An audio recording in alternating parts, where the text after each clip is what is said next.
Hello and welcome to Lantern Lane Stories. Tonight's story is Sant Jordi, the Rose, the Book, and the Dragon. Welcome back, little night travelers. Tonight we are going to a city by the warm blue sea. Its name is Barcelona, and today is a very special day there. It is the 23rd of April, the day of Sant Jordi. A small girl named Júlia opens her sleepy eyes. She is staying with her grandmother for the holiday. Her grandmother lives in a tall yellow building near the port. "Good morning, my little almond," says Àvia softly. "Good morning, Àvia," yawns Júlia. The window is open. A salty breeze drifts in from the sea. It smells like warm bread and milky coffee. Júlia rubs her eyes and looks outside. She gasps quietly. Every balcony on the street is dressed in red. Red roses, red ribbons, long red flags with thin yellow stripes. "Why is everything red today, Àvia?" asks Júlia. Àvia smiles. She has a long silver braid and a soft blue robe. "Because today is for the dragon and the rose, the riders and the book. Come, I will show you." They step outside, hand in hand. The morning sun is gentle. It paints the cobblestones with pale gold stripes. Down they go, slowly, toward the long, wide street called Las Ramblas. Júlia hears a soft hum of voices ahead. She hears paper crinkling. She hears the rustle of cellophane, then she sees it. The whole street has turned into a garden, and a library too. On one side stand long tables piled high with books. Tall books, tiny books, books with red spines and gold letters, books with pictures of sleepy whales and brave little mice. On the other side stand rose carts, hundreds of red roses tied with yellow ribbons. Each rose has a wheat stalk and a tiny Catalan flag tucked beside it. "Àvia, why books and flowers together?" Júlia asks. "Are we having a picnic?" Àvia laughs warmly. "No, my little almond. Today everyone in Catalonia gives a rose and a book to someone they love. But why a rose? And why a book?" "Ah," says Àvia, "that is two stories, one very old and one very famous. Sit with me." They sit on a cool stone bench under a plane tree. The leaves whisper above them like quiet hands. "Long, long ago," begins Àvia, "in a small town near here called Montblanc there lived a dragon." Júlia leans closer. "Was it a scary dragon?" "At first, yes. Its breath smelled like burned matches. Its scales were the color of wet moss. Every day it walked too close to the town and frightened the sheep. What did the people do? They were worried. So the king sent gifts to the dragon: bread, cheese, almonds, anything to keep it calm." "Did it work?" asks Júlia. "For a little while, but the dragon kept walking closer. So at last the king's daughter, the young princess, walked out to meet it herself." Julia's eyes grow wide. All by herself? All by herself. She wore a long white dress. She carried no sword. She only wanted to talk to the dragon. A breeze rustles the leaves. The light shifts gently. "And then," whispers Júlia, "then a young knight rode up the road. His name was Jordi. He had kind eyes and a quiet voice. He saw the princess. He saw the dragon, and he stepped between them." "Did he hurt the dragon?" asks Júlia, a little worried. "He only made the dragon lie down and rest, my love.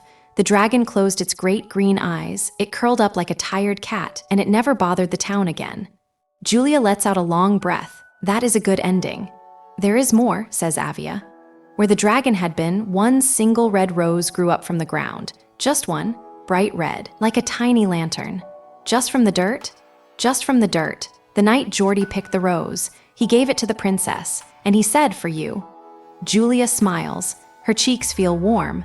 "And that," says Àvia, "is why on Sant Jordi Day, a person gives a red rose to someone they love, to remember the night, the princess, and the rose that grew from a quiet ground."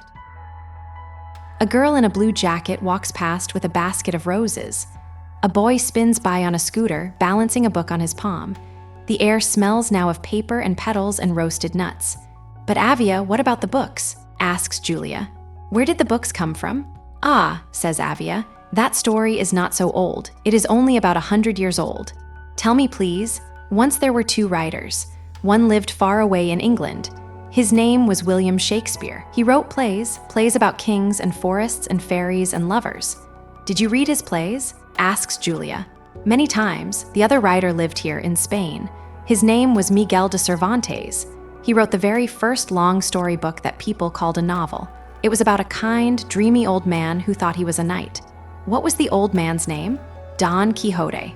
He rode a thin little horse and chased windmills. He thought the windmills were giants. Júlia giggles. That is silly. It is silly and lovely and a little bit sad. Àvia agrees. Now here is the strange part. Both riders, the one in England and the one in Spain, put down their pens and closed their eyes for the last time on the very same day. Really? Really? The 23rd of April in the year 1616. Júlia counts on her fingers. That is a long time ago. A very long time ago. Many years later, the people of the world said, "Let us pick one day to thank all the riders everywhere." And they picked the day those two riders shared. The 23rd of April. The same day as Sant Jordi. So today is for the riders too, says Júlia. Today is for every book and every rider in the world. They call it World Book Day. And here in Barcelona, we celebrate both at once. Júlia looks down the long street. She sees old people reading. She sees children turning pages with careful fingers. She sees a small dog, watching it all with its head tilted. "Àvia, can I give you something today?" asks Júlia. "Of course, my little almond." They walk slowly along the rose carts. Júlia looks at every flower. She picks one rose for Àvia. The petals are soft as a kitten's ear. "Why the wheat stalk, Àvia?"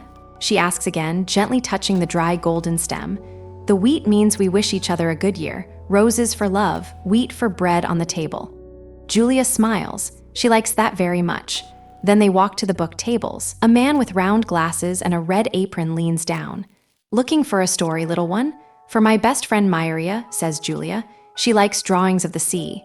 The bookseller hums. He searches with careful fingers. He pulls out a small blue book. On the cover sits a sleepy whale wearing a yellow hat. "This one?" he asks. Júlia nods. She gives him the coins her father left her. The bookseller wraps the book in brown paper. He ties it with a thin red ribbon. "For Maria," Júlia whispers, holding it close. The bells of a far church ring softly. The sun sinks behind the rooftops of Barcelona. The sky turns peach and rose and lavender all at once. Júlia walks home with the rose in one hand and the book in the other. Àvia walks beside her, humming a slow song. The street lamps wake up one by one. They glow like little moons. At Maria's door, Júlia leaves the book on the doormat. She tucks a tiny note inside. The note says, "For my friend on the day of Sant Jordi." Then she and Àvia climb the stairs back home. Júlia puts on her soft cotton pajamas. Àvia tucks her under a blanket the color of the evening sea. "Did you have a good day, little almond?" Àvia asks. "Yes, Àvia. The dragon was kind. The knight was gentle. The princess was brave. The riders shared a day. And the rose has a wheat stalk for bread." Àvia kisses her forehead. "Tomorrow you will know one true thing," she says. The 23rd of April is World Book Day, because two great writers shared that day long ago, and here in Barcelona we share it with roses too. Júlia closes her eyes. She can still smell the petals on her pillow. She can still hear, somewhere out in the city, the soft turning of pages. The sea breathes against the harbor wall. A balcony door clicks gently shut. The lanterns along the street blink, slow and warm. And so, Barcelona also slowly, slowly fell asleep. Good night.